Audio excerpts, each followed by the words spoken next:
Oke, bismillah. Assalamualaikum warahmatullahi wabarakatuh.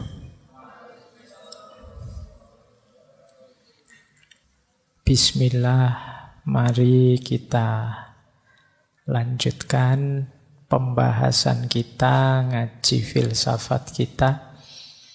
Malam hari ini kita masih dalam suasana patah hati.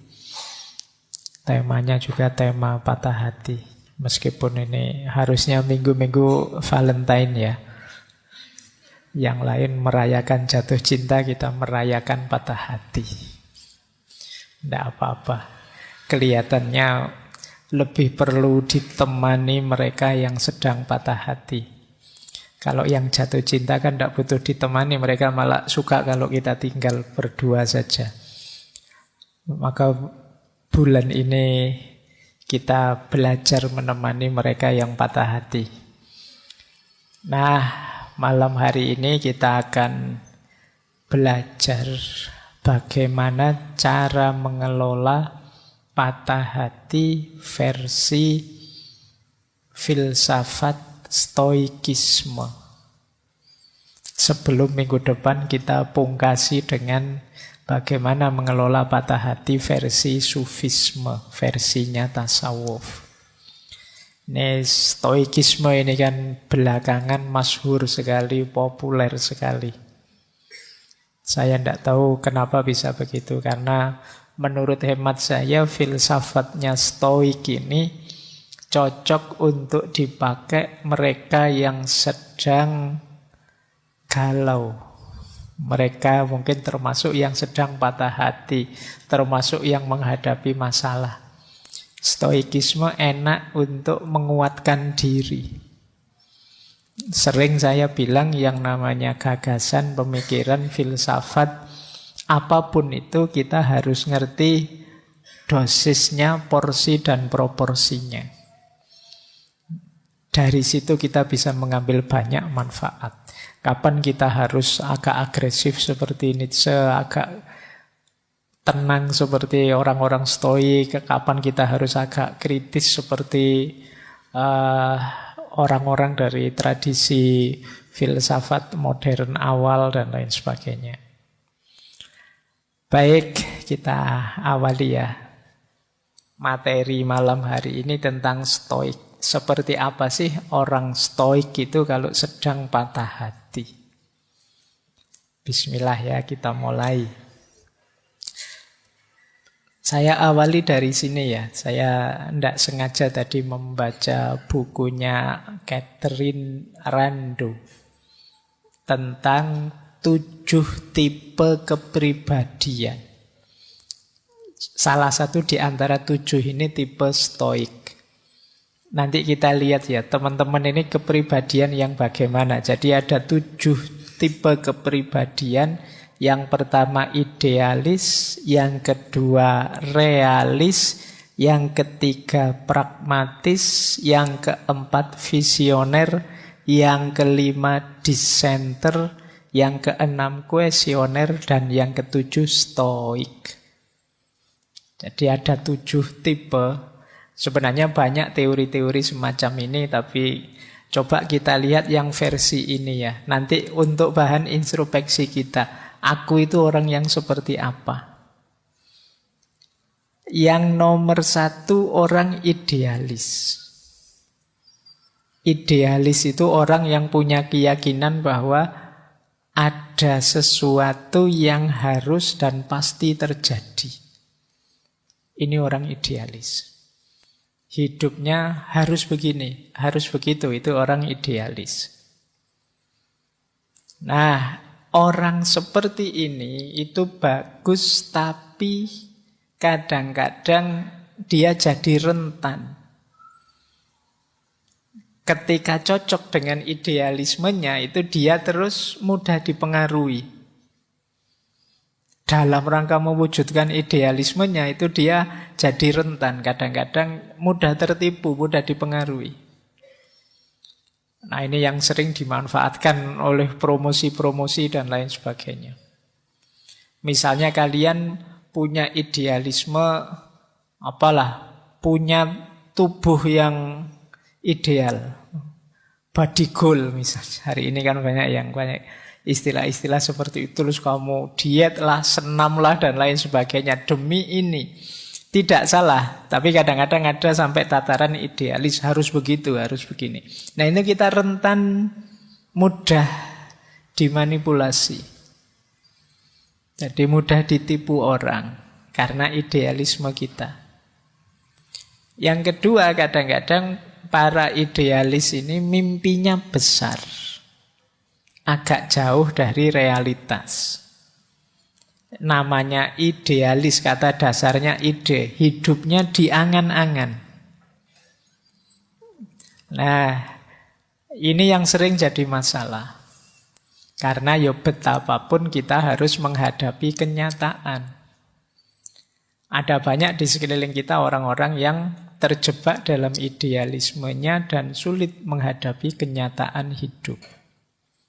Nah, kita orang seperti itu apa tidak, ya monggo teman-teman refleksi sendiri ya. Untuk mengatasi agar tidak terlalu idealis, di buku itu disarankan coba lebih sering mempertanyakan diri.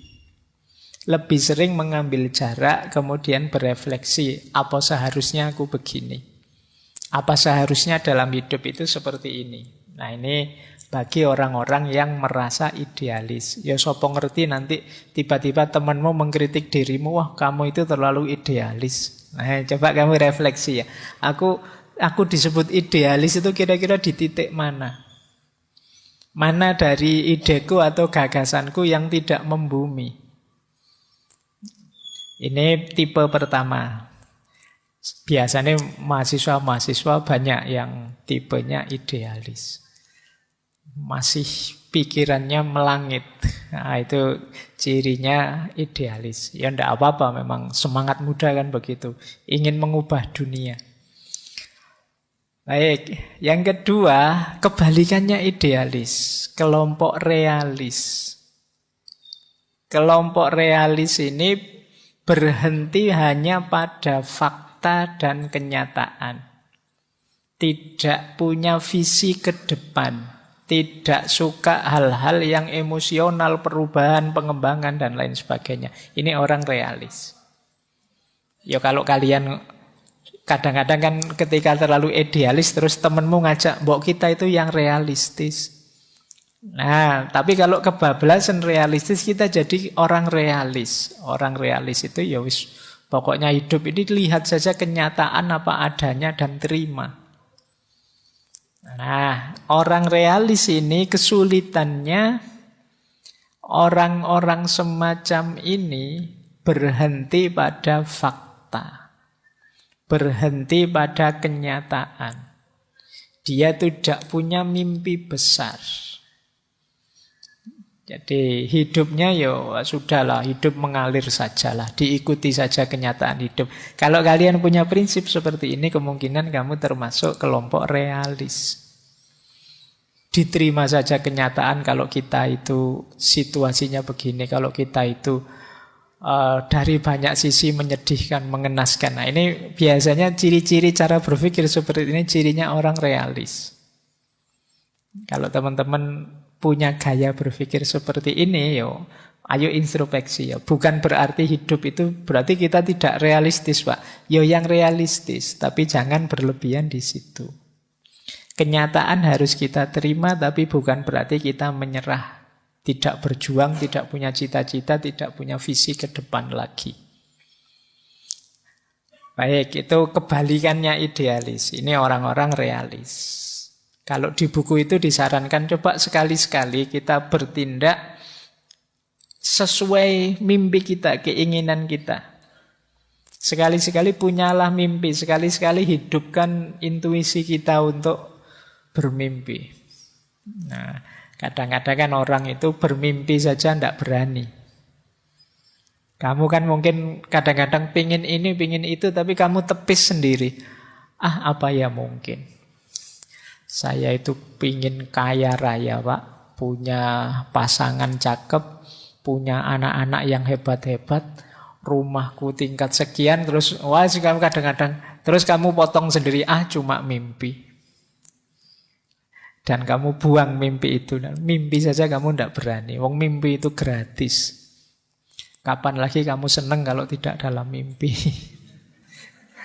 Ya paling tidak mimpi lah wong ya.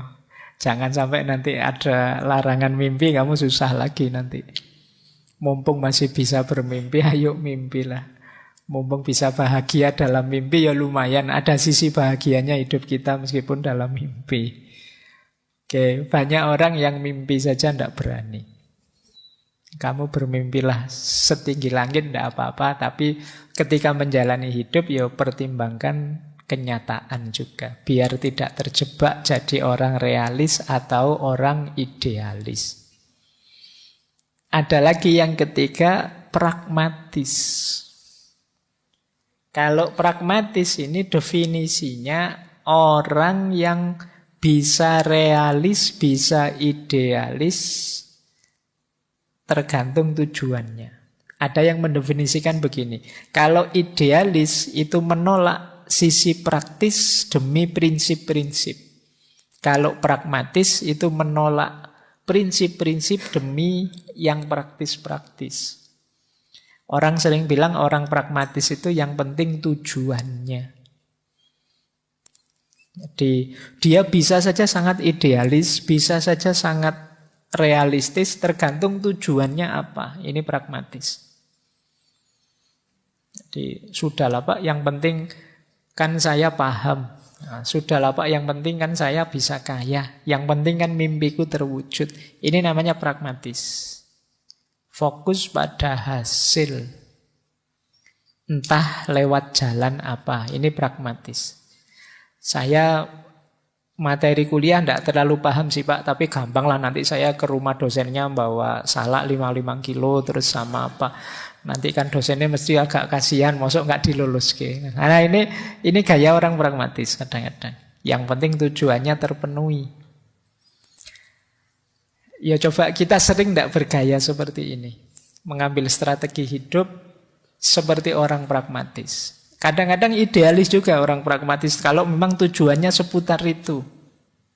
Jadi saya itu hidup itu ingin jadi orang yang bisa menghidupkan ide-ide besar saya Pak. Nah, ini nanti ya dia kalau tujuannya itu ya secara pragmatis dia menuju ke sana. Sulitnya orang pragmatis itu dia mudah diombang-ambingkan situasi. Orang pragmatis itu ya kekurangannya memang dia kesulitan di prinsip-prinsip hidup. Dia sering dan mudah terjebak oleh kepentingan-kepentingan hidup. Jadi tujuannya apa itu saja. Makanya hari ini ada istilah-istilah politisasi agama atau politisasi apa dan lain sebagainya. Ini sebenarnya mode hidup pragmatis. Jadi sesuatu yang dikejar hanya kepentingan kita saja. Nah, yang penting ini, yang penting itu. Nah, kalau sering-sering pakai kalimat yang penting, titik-titik, itu kemungkinan kita orangnya pragmatis. Jadi, yang penting celananya tidak melorot, saya tadi ada. Sabuknya lupa bawa, ya pakai tali rafia saja yang penting. Nah, ini gaya pragmatis. Ya, sisi yang sangat sederhana itu. Jadi kok lupa ya saya tidak pakai ini. Sudahlah cukup ini. Tidak ada rotan, akar pun jadi. Ini gaya pragmatis. Nah, kita mungkin dalam hidup sering seperti ini. Tapi kalau keseluruhan hidup kita gayanya seperti ini, itu berarti kita orang yang pragmatis. Biasanya orang pragmatis itu tidak mau rumit-rumit.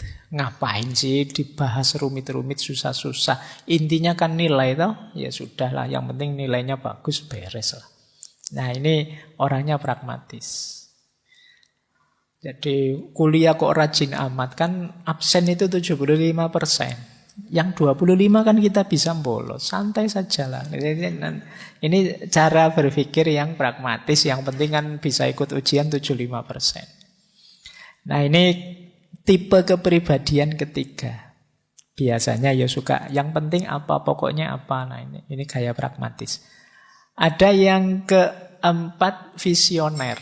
Orang visioner ini orang yang Hidupnya biasanya penuh energi, meluap-luap, mengejar cita-citanya. Cuma kelemahannya apa? Kadang-kadang dia jadi egois. Hanya ingin menghidupkan mimpinya sendiri, visinya sendiri. Lupa bahwa di sekelilingnya orang itu ya masing-masing dengan kepentingannya sendiri. Dia tidak peduli kalau itu agak menyisihkan orang lain demi visinya bisa hidup. Visioner itu bagus. Orang selalu mencari sosok yang visioner, punya visi ke depan yang jelas.